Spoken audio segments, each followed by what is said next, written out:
Can I fix this $25 moldy, wobbly, weathered table in just one afternoon?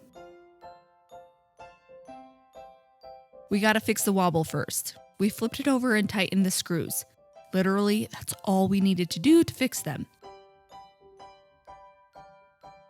One screw is missing though, so we'll need to go get another screw, but they are sturdy without that extra screw. We flipped it back over and sanded the weathered gray look away.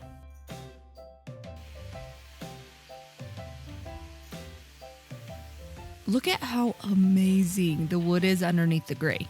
I honestly can't believe I almost passed up on this table because it looked so old and worn out, but a little sanding with 80 grit sandpaper is cleaning it up so quickly. While I used the sander, Taylor sanded in between the slats by hand. Thank goodness, because I did not want to do that part. We weren't going for perfection here, we just wanted to remove most of the gray look and bring out the beauty again. The sanding even got rid of all of the black, moldy looking spots that I was worried about. I can't even explain how satisfying all of this sanding was. To remove any sanding swirls and make it feel extra smooth because 80 grit sandpaper leaves the wood feeling really rough still, we sanded it with 120 and then 150 grit sandpaper. And then some of it by hand to really make sure there were no sanding swirls left in the wood. This sanding took us about 4 hours total. And then things started to get hairy. Some of the wood was loose on the legs, thanks to them using veneer on the legs instead of solid wood. So we glued them with wood glue and these glue syringes and clamped the veneer back down to prevent it from getting more damaged. About an hour after waiting, we took off the clamps and filled in the chipped areas with quickwood.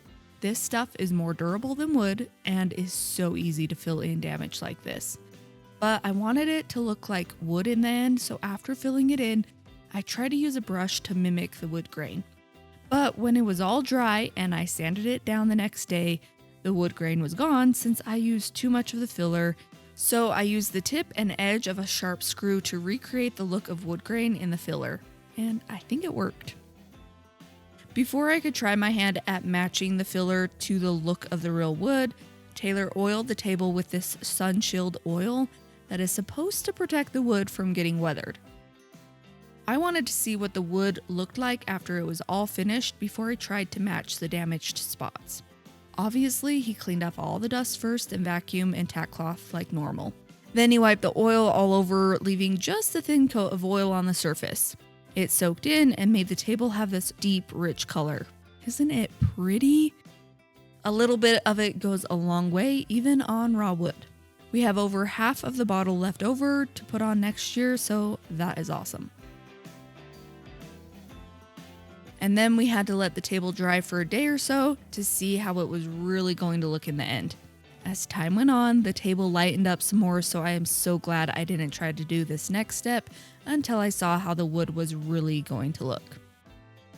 Now, let's fix those legs.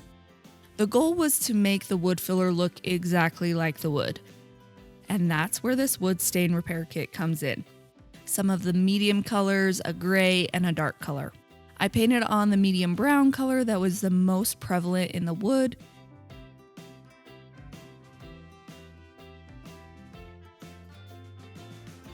And then I very lightly brushed on the other colors and kind of blended them together using just a teeny bit of the paint.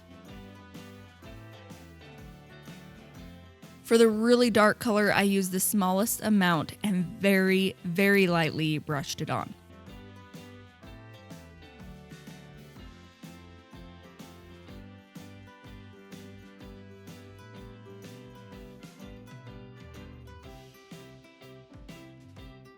Slowly, it started to look more and more like the wood around it. I was so excited to see this transformation.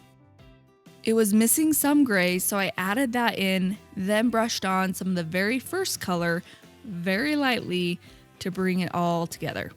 I did not go for perfection here because nature is not perfect. I think this looks so good with this repair, doesn't it? Okay, so remember, this is what it looked like before. And here's what it looks like now. I didn't make our goal of fixing it up in one day, all because the legs needed repaired.